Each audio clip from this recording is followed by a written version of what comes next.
It's 5 to 9. We're talking about social media.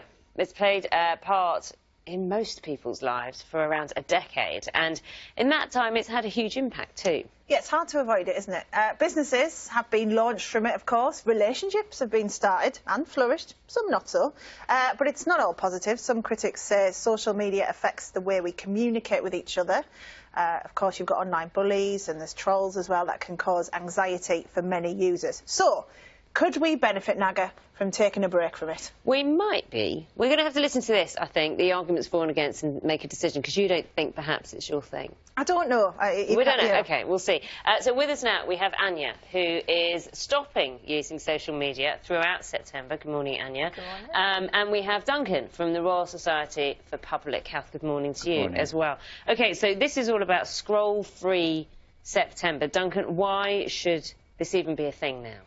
Well, we recognise that social media is a force for good, but we're also really concerned of the negative health effects, so the effects on our anxiety levels, our body image insecurity, and actually our levels of sleep. So what we're asking people to do is to pause, take a break, take stock of how they use social media, maybe cut down their usage and see how they feel afterwards. Yeah, and Anya, you're going to do this, aren't you? Yeah. How are you feeling about it? When I first found out, my leader from Young Health Watch Northamptonshire rang me up, and I was very shocked. I was like, oh, I'm not sure if I'll be able to do this, but sort of like zooming out, I was like looking at the bigger picture and thinking it's probably great to focus on my schoolwork for the first month.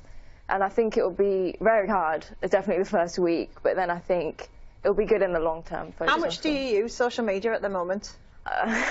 Probably best to ask my parents that question. I'd probably say about 5 hours a day, 4 or 5 hours a day. Really? Just constant, like? No, maybe not constant taking breaks, but throughout the day, probably altogether about. So, hold on, tell me how these 5 hours break down across your day. So you wake up at what, 7 o'clock?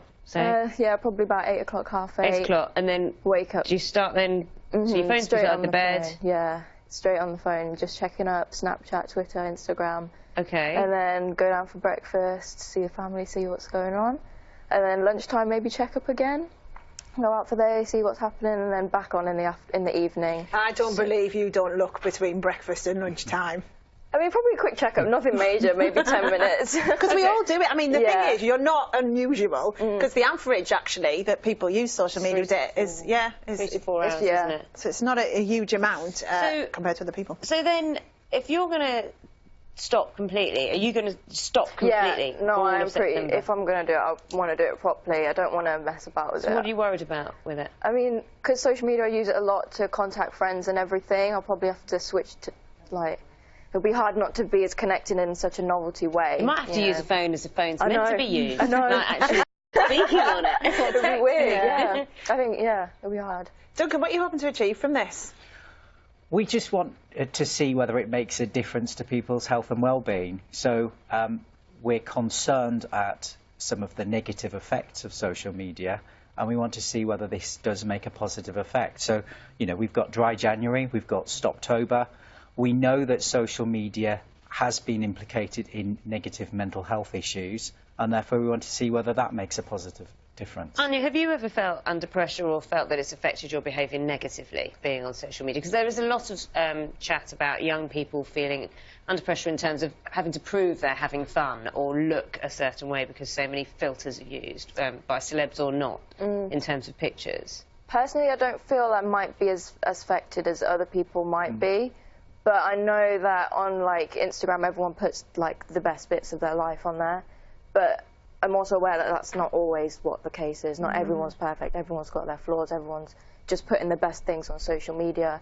It might sort of taint people's, like, of celebrities, it might taint realities. But personally, I don't feel as affected as maybe other people are. I don't feel. Do you have friends who've been affected by it or anything? Do you know people who? Probably, you know.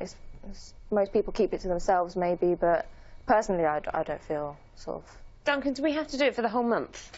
No, we've got a menu of options. So Steph's worried here. You could go cold turkey and you could quit for the month, or you could be a social butterfly and not use it during social situations.